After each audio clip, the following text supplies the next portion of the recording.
いつ以来だこんな高揚感は。お前になら全力で戦っても良さそうだ。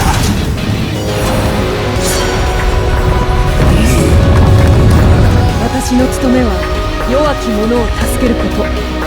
そのために剣を振るうのだ。随分待たせてしまったな。さあ受け取れ。トルメンタでメンテスでメルシエラコ。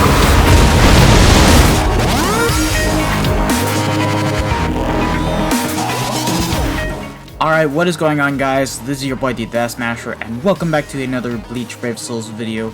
And today we are back again with another Who Is Better video, and today we are going to be comparing the Fierce Battle Kenpachi, that is a god himself and is in the premium pool, to the seasonal limited Desert Society Rukia, who is a boss slave in IC. So why compare these two characters other than the fact that they have their own uses? Well, for starters, they both share the exact same attribute. They have Soul Reaper Killer, and they both are melee. The only difference is that Kenpachi is a captain, and Rukia is a standard Soul Reaper. So let's just go ahead and get on directly with the actual comparison. First, we're going to see what's on paper, then actually do the gameplays, and then go over the pros and cons. So starting off directly with Fierce Battle Kenpachi. Okay, so yeah, as you guys can see, he is 3 out of 5, but no Transcendence invested into him, so thank God I don't have to remove the slots, so my coins can now pretty much rest in peace. So yeah, Soul Reaper / Captain affiliated unit with the Soul Reaper Killer ability. Now this is already really good because in Sankaimon floors where you need specific captains, he will actually get the job done just fine anyways. But that being said, he does have Captain, meaning that in IZ there is some raids where enemies do have Captain Killer, and of course Droplet Zone, let's not talk about that because like that is filled with enemies that have Soul Reaper Killer, so you guys get the point. So either way, he does die pretty easy in Inheritance Zone for when it comes to actually doing those type of raids. But what can I say, lads? Just f***ing dodge, literally. But yeah. Now, the unfortunate thing is that Kenpachi wasn't given a strong attack recharge type of soul trait. Instead, he did get strong attack damage at 25%, which isn't too bad, but he is going to be suffering some cooldowns for when it comes to actually using his strong attacks. And that being said, here is what we have in terms of stats. 1,100 stamina, base attack of 633, defense at 354, base focus of 348, and a base SP of 788. And here is what he has in terms of attacks and skills.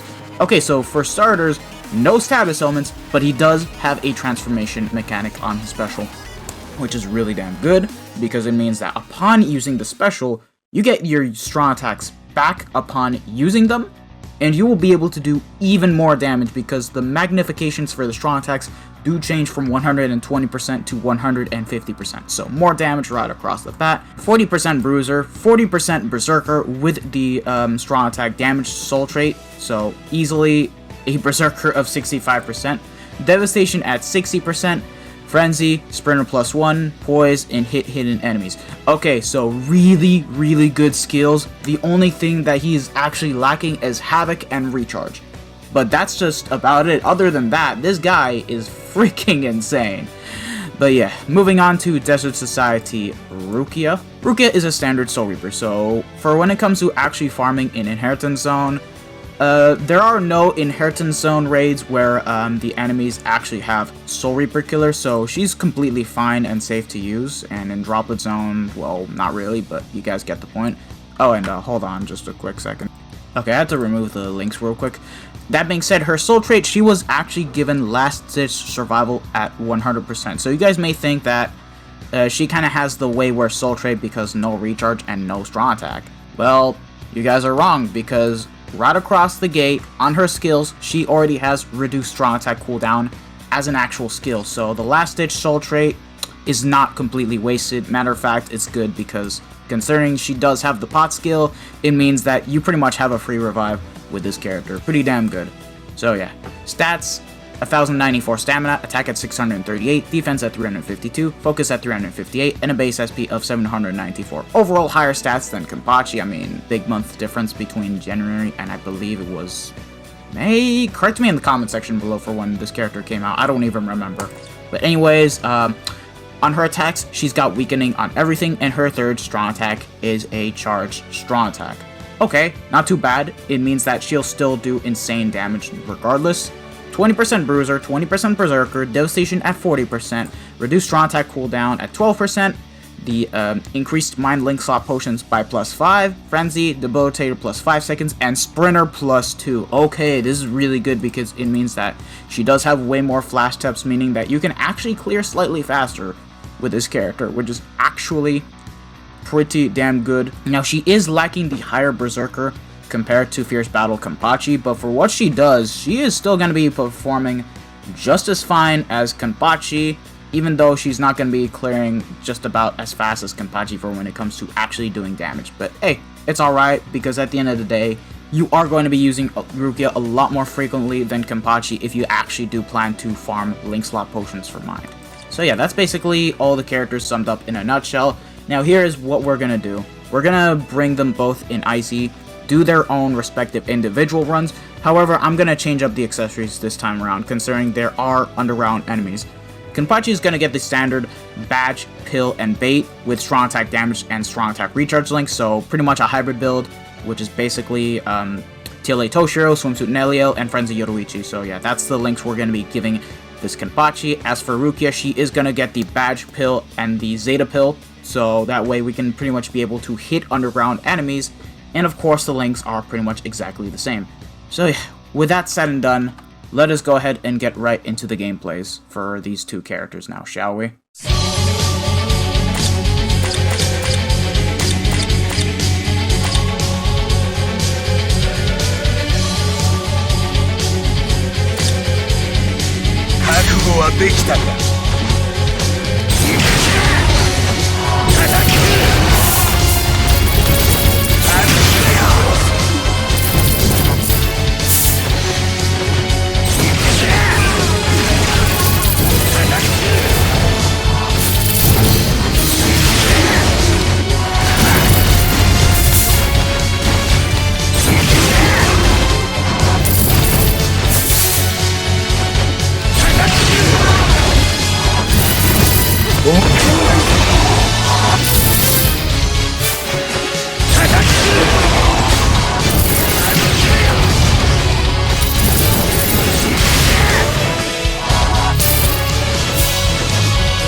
Alright, now that we have gone over the gameplays for both Rukia and Kenpachi, It is now time to go over their kits and then talk about the goods and the bads. Both Rukia and Kenpachi have a 475 radius lunge on their SA1. Even if the radius is the same, the way of how the strong attack works do differ for both of the characters. Kenpachi has the 2500 length beam move on his second, and his third is 1000 radius full screen. No status elements, but has a transformation mechanic, which I'll go into details with his pros and cons. Rukia has the 800 radius AoE distant move on her SA2, and her SA3 is an AoE distant charge strong attack. 700 radius without the charge, and 900 radius with the charge, weakening on everything. With that being said, it is time to take a look at both of the characters' pros and cons. Starting it off with Kenpachi's pros, transformation mechanic. Even though he does lack strong attack recharge as a soul trait or as a skill, this does come in handy because upon using the special, you reset the strong attacks you've used prior to its activation, and the magnifications of the strong attacks changes from 120% to 150%, allowing you to do more damage, and when the transformation is over, which lasts up to 30 seconds, you get the strong attacks reset again. Overall, insane feat for Kenny. High Berserker. The fact that he has an overall 40% Berserker plus the 25% strong attack damage link, making it a total of 65% Berserker, it means that it's more than 5th anniversary Ichigo, which just makes him insane for being able to output high numbers with his strong attacks, overall making him worth going for the 5 out of 5. In build Zeta Pill, Kenpachi has the hit hidden enemies 100% skill, which acts as a Zeta Pill implemented as a skill. So you can go for the best accessory setup you possibly have without having to sacrifice any damage to hit underground enemies. In the premium pool, unlike Desert Rukia, who is a seasonal character, Kenpachi is in the premium pool, meaning that he can return quite often in banners and is pullable from tickets, making it easier to get him 5 out of 5, unlike most time-limited characters. Now that being said, no character ever comes without his cons, and these are Kenpachi's drawbacks. Lack of cooldown reduction. Transformation mechanic aside, as good as it is, you can't deny that Kenny's strong attacks, unlike most characters, do take a good while to come back, which can be annoying as I did find myself having to dodge around while waiting for my strong attacks to come back with the build that I did, being of course Frenzy Yoruichi, TLA Toshiro, and Swimsuit Neliel. Now you can go for a ×3 14% strong attack recharge build, even though you will be losing out on big numbers, but the max you can get up to is only 42%, so you will not be able to get near 50% cooldown reduction, which is very unfortunate. Lack of status elements. For PvE content, this isn't really a big problem, as he one-shots just fine even without weakening, but it does however hurt him for guild quests, as you will need status elements like weakening, and if not weakening, well then paralysis or freeze with weakened defense as a skill, because using him as a main runner will not give you any advantage against killing off the final boss unless you have a support unit like White Zangetsu that can proc weakening, but it's so RNG heavy that I just don't recommend it. Just run a unit like TT Izuru for guild quests, as he will get the job done a lot better. No pot skill. Kenpachi is amazing, and I'm gonna give Caleb credit where it's due at, but for when it comes to farming Inheritance Zone, for when it comes to getting most of the pots, Kenpachi is just easily overshadowed in Inheritance Zone. Nobody will want to see Kenny in the room, as they will either blacklist you and close the room, or just straight up close the room unless you're hosting. People just want Rukia, as she does have the pot skill to ease the grind in IZ. And of course there are greedy people in co-op that actually want the ×4 Rukia runs. Hit or miss con, but considering we are comparing him to a pot unit, this just needs to be highlighted. Lack of Havoc. Pretty self-explanatory. Doesn't have the range that most of the newer characters with Havoc have. Hit or miss con. And now it's time to move on to Desert Society Rukia. So starting it off with her pros, pot skill. literally the main selling point for this Rukia. You want her to farm as much mind pots as possible without having to take too much time farming them to max link slot a character. Weakening on everything makes her insanely useful in everything else PvE related, but she will also shine in guild quests because of the fact that she's got weakening and she also has a charged strong attack. If you have her 5 out of 5, you can easily get a clear time of under 10 seconds given the kit that she has. Has cooldown reduction. Unlike Kenpachi, you can get her cooldown reduction at 54% max because she has it as a skill. Sprinter plus 2 makes Rukia a bit more agile in dodging and getting the quest done slightly faster, as she does have 3 flash dubs thanks to the skill alone. Good pros, but just like Kenpachi, she is not perfect, so here are her cons. Lack of Havoc. Same explanation as Kenpachi, don't need to go into detail on this one. Hit or miss con. No inbuilt Zeta Pill.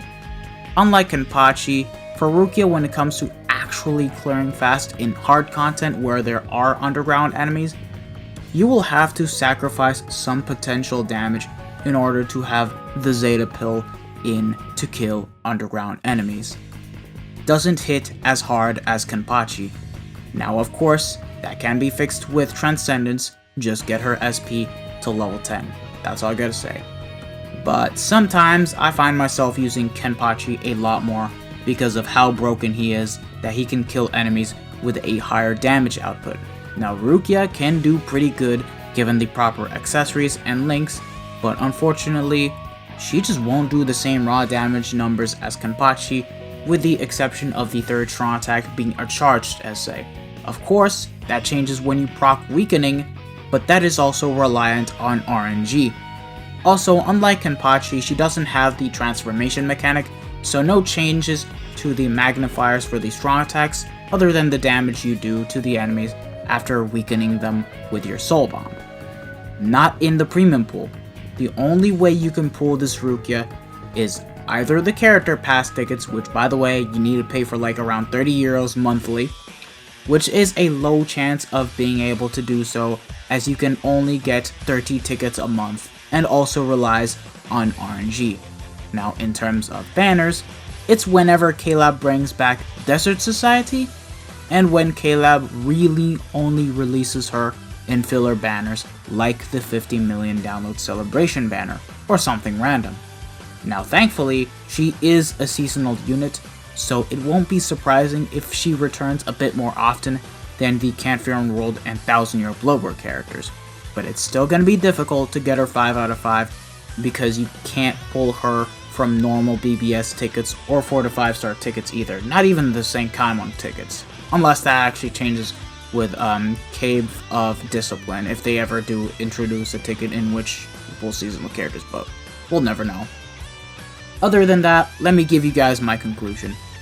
Both of the characters' kits do differ, where Kenny has the Beam SA2 and Full Screen SA3, while Rukia has the 800 radius AoE attack SA2 and the charged AoE distant SA3. So for that, it's who you like playing as the most, even if I think Rukia has the better kit, but as a proper result, the best possible damage goes to Fierce Battle Kenpachi, while in terms of overall utility, such as guild quests and pot farming in Inheritance Zone, that goes to Desert Society Rukia. Both characters are insanely good that I would almost go out of my way to say that this is a tie, if they didn't have their own differences naturally. Both characters can clear PvE content quite fast, and there's nothing wrong with their kits. Kenpachi will carry you in content such as epic raids, where if you don't have the bonus and have him transcended, he gets the job done well even if he isn't a bonus, and can clear Senkaimon floors in which you're lacking a specific unit to clear with. As for Rukia, she shines in guild quests and Inheritance Zone for the said reasons above. Overall, both characters are amazing even with their own differences. And that basically concludes the overall comparison between Fierce Battle Kenpachi and Desert Society Rukia. Now, if you guys like this video, don't forget to smash that like button, share this video with your friends and family, subscribe to the channel if you guys haven't already, and hit the bell notification so that way you guys are up to date with my most recent videos. And don't forget to also follow me on Twitter, as I have set up a brand new account for you guys to follow me in. So, yeah, other than that, I could get another Who Is Better video up quite soon, but I don't know who to work it on, so if you guys have any ideas, do post it in the comment section below. I will be summoning on 1000 Year Blower Yama in the coming days, so I hope you guys do look forward to that. So, yeah, not much to go around in terms of content this time around, so yeah. Anyways, thank you guys for watching this video. This has been your boy, the Death Smasher, and I will be signing out. Peace out, lads.